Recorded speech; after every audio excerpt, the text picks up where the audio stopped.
انہوں نے نام، فون اور پتہ لکھایا اور حمید کا پتہ اور نمبر وغیرہ ایک کاغذ پر لکھ لیا۔ معلوم ہوا کہ یہ جناب سرائے میر اعظم گڑھ کے رہنے والے ہیں۔ حمید نے میرے کہنے پر گزارش کی کہ چائے کے پیسے ہمیں دینے دیجیے، وہ کسی طرح آمادہ نہیں ہو رہے تھے۔ میں نے کہا ڈاکٹر صاحب مجھے بڑی خوشی ہوگی کہ چائے کے پیسے میں دوں۔ وہ خاموش ہو گئے اور حمید نے پیسے دے دیے۔ اب میں نے آہستہ سے کہا کہ ڈاکٹر صاحب ایک بات کہوں، آپ کچھ محسوس نہ کیجیے گا کہ 26 روپے برائے کرم رکھ لیجیے۔ وہ قدرے بلند آواز میں بولے، نہ بھائی، یہ کیا بات کر رہے ہیں؟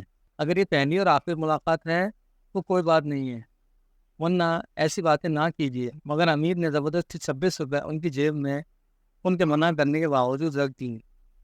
اب میں نے کہا ڈاکٹر صاحب کبھی میرے گھر تشریف لائیے۔ انہوں نے کہا ہرگز نہیں، میں کبھی نہیں آؤں گا۔ 2 باتیں آپ لوگوں نے زبردستی بنوا لی۔ میری شرط ہے کہ پہلے آپ لوگ میرے گھر آئیے۔ تھوڑی تکرار کے بعد ہم لوگوں نے وعدہ کر لیا کہ جلد ہی ہم ضرور آئیں گے، اور پھر ہم رخصت ہو گئے۔ اگلے اتوار کو حمید نے کہا چلو ڈاکٹر صاحب کے گھر چلیں۔ فون کیا، انہوں نے کہا تشریف لائیے، میں انتظار کروں گا۔ حسب وعدہ شام کو ہم چلے۔ یقین کیجیے زندگی میں پہلی بار ایسا محسوس ہو رہا تھا کہ میرا کوئی بھائی ہے اور میں اپنے بھائی کے گھر جا رہی ہوں۔ میرا کوئی حقیقی بھائی یا بہن نہیں ہے۔ ماں باپ کا بھی کافی پہلے انتقال ہو چکا تھا۔ اب جو عزیز بھی ہیں وہ سارے رشتہ دار ہیں۔ ہم پہنچے تو ڈاکٹر صاحب اپنے آفس سے باہر انتظار کر رہے تھے۔ بڑی محبت سے ملے اور فوراً گھر لے گئے، بٹھایا اور کچن میں اپنی اہلیہ ام سلمہ اعظمی سے ملاقات کرائی کہ میری ہی عمر کی ہیں یا سال 2 سال چھوٹی ہوں گی۔ ان سے مل کر مجھے بڑی خوشی ہوئی۔ بڑی ہنسمکھ، ملنسار اور سلیقہ مند ہے۔ ضیافت کا اچھا خاصا اہتمام کیا تھا۔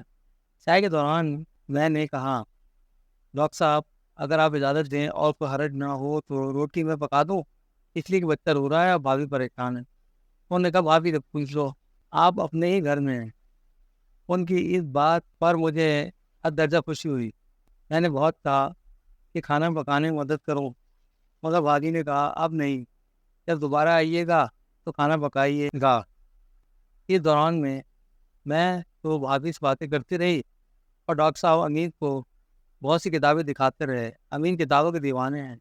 تقریباً 2-2.5 گھنٹے بعد جب ہم چلنے کو تیار ہوئے تو امین نے 10 کتابیں لے لی تھیں۔ چلتے ہوئے بھابھی نے ایک پیکٹ دیا اور کہا اسی گھر جا کر کھولیے گا۔ ہم لوگ گھر پہنچے، 10 بج چکے تھے۔ اس پیکٹ کھولا تو حیرت اور خوشی کے انتہا نہ رہی۔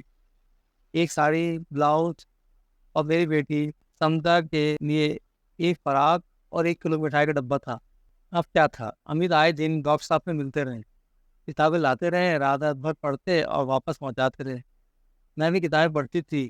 شانتی مارگ، مکتی مارگ، جیون مرتیو کے پشچات، اسلام دھرم، اسلام جس سے مجھے پیار ہے، 40 حدیثیں، قرآن کے پریچے اور قرآن کا ترجمہ، سب کچھ پڑھ ڈالا۔ 4-5 بار میں ڈاکٹر صاحب کے گھر گئی۔ جب بھی جاتی اور واپس آتی تو بھابھی کچھ نہ کچھ کپڑے، کھلونے، کھانے پینے کی چیزیں یا کوئی اور چیز ضرور دیتی۔ 2-3 بار وہ بھی ہمارے گھر آئیں۔ ہم لوگ ایک دوسرے کے کافی قریب ہو چکے تھے۔ حمید اکثر ڈاکٹر صاحب سے ملتے رہتے اور وہ بھی فون کر کے ان کو بلا لیتے، مگر 1 سال سے زیادہ عرصہ گزر گیا۔ بار بار کہنے کے باوجود ڈاکٹر صاحب ہمارے گھر نہیں آئے۔ ہر بار کوئی مجبوری یا عذر بیان کرتے اور پھر آنے کا وعدہ کرتے۔ ایک بار ہم لوگ ان کے گھر گئے تو معلوم ہوا کہ طبیعت کچھ خراب ہے، بدن سنسنا رہا ہے اور بھابھی اپنے ناراضگی ظاہر کر رہی ہیں۔ معلوم ہوا کہ آج یہ کسی اجنبی مریض کو خون دے کر آئے ہیں، جبکہ 2 ماہ پہلے کسی مریضہ کو خون دیا تھا۔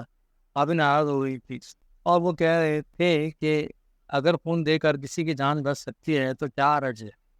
میں نے بھابھی کی حمایت کی۔ امید جب بھی ان سے مل کر آتے اکثر کوئی نہ کوئی واقعہ بتاتے اور حیرت و خوشی سے بار بار تذکرہ کرتے۔ مثلاً آج ڈاکٹر صاحب سے ملاقات ہوئی تھی، ایک لسٹ لیے بیٹھے تھے کہ دیکھو آٹا، دال، چاول اور یہ سامان لانا ہے۔ میں گھر پہنچ گیا تو بیٹھے رہے، باتیں ہوتی رہیں۔ اس دوران ندوہ کا ایک طالب علم آیا۔ کچھ دیر اس نے اپنی ضرورت بیان کی۔ ڈاکٹر صاحب نے 400 روپے اس کو دے دیے اور سامان لانا رہ گیا۔ ایک بار کہنے لگے آج ڈاکٹر صاحب سے ملاقات ہوئی تھی، ساتھ میں امین آباد گئے تھے، ایک کمبل 350 میں خریدا، واپس آ رہے تھے کہ راستے میں نقاب پوش خاتون ملی اور کہا کہ مولوی صاحب بچے سردی کھا رہے ہیں، ایک کمبل کے لحاظ دلا دیجیے۔ اتنا کہنا تھا کہ ڈاکٹر صاحب نے وہ کمبل اس کو تھما دیا، خالی ہاتھ گھر چلے گئے۔ اس عرصے میں امید میں غیر معمولی تبدیلی آ چکی تھی، پوجا کرنا اور مندر جانا بالکل چھوڑ دیا تھا، جبکہ پہلے اس کی پابندی کرتے تھے۔ گھر سے تمام تصویریں اور مورتیوں کو ہٹا دیا اور ہم لوگ عجیب سی تبدیلی محسوس کرنے لگے۔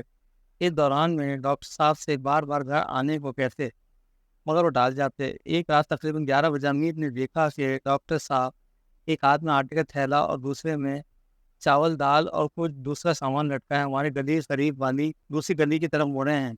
امید پیچھے لگتے اور قریب جا کر پوچھا، آپ اس وقت یہاں، یہ کیا ہے؟ پہلے تو انہوں نے ٹالنا چاہا مگر پھر بتایا کہ یہاں ایک بوڑھی خاتون رہتی ہیں، ان کا کوئی سہارا نہیں ہے، میں کبھی کبھار یہ سامان پہنچا دیتا ہوں۔ پھر امید کو ساتھ لے کر گئے، سامان دیا، کچھ روپے دیا اور واپس لوٹے۔ تو امید نے اصرار کیا کہ گھر چلیے، انہوں نے کہا کافی رات ہو گئی ہے، پھر آئیں گے، مگر امید زبردستی گھر لے آئے۔ اپنے گھر میں انہیں دیکھ کر مجھے بہت خوشی ہوئی، میں جلدی سے کھانے پینے کا انتظام کرنے لگی۔ انہوں نے کہا کہ ہم تو کھانا کھا چکے ہیں، چائے بنا لو بس، کھانا پھر کبھی کھائیں گے۔ بہرحال جو کچھ تھا پیش کیا اور باتیں ہونے لگی۔ بالآخر امید بولے، اب بہت دن ہو گئے، ہم لوگ کب تک اسی طرح رہیں گے؟ ڈاکٹر صاحب نے کہا، جلدی کیا ہے؟ ہم نے کہا، اگر اسی درمیان موت آ گئی تو؟ اب ڈاکٹر صاحب بالکل خاموش تھے۔ تقریباً 1 بجے امید ان کے گھر پہنچانے گئے۔ جب واپس آئے تو ہم لوگ رات بھر سو نہ سکے، اور ایمان، اسلام، جنت، دوزخ اور ڈاکٹر صاحب اور اس بوڑھی خاتون کی باتیں کرتے رہے۔ اسی دوران 3-4 ماہ گزر گئے، نماز کی کتاب سے اور بھابھی سے نماز پڑھنا سیکھ لی، ہم لوگ پابندی سے نماز پڑھنے لگے۔ اسی دوران میں امید کا ٹرانسفر ہو گیا، ہم لوگ لکھنؤ سے غازی آباد آ گئے۔ یہاں سے ہم لوگوں نے نئی زندگی کا آغاز کیا۔ میں ارچنا سے مومنہ، تبسم، امید، عبد الکریم اور سمدہ عظمیٰ ہو چکی ہیں۔ زندگی کا سفر جاری ہے۔ ڈاکٹر صاحب 2 سال سے عید کے موقع پر سب لوگوں کے لیے کپڑے اور عیدی بھیج رہے ہیں۔ ان کے ہمدرد محمد یونس بھائی تو اس سے تحائف دے کر آتے ہیں۔ 2 بار میں ابھی لکھنؤ جا چکی ہوں، ان کا گھر مجھے اپنا مہکا لگتا ہے، اور اسی انداز سے ہم جاتے اور آتے ہیں۔ اللہ تعالیٰ سے دعا کرتی ہوں کہ یہ رشتہ برقرار ہے، ہم سب لوگ آخرت میں کامیاب ہوں۔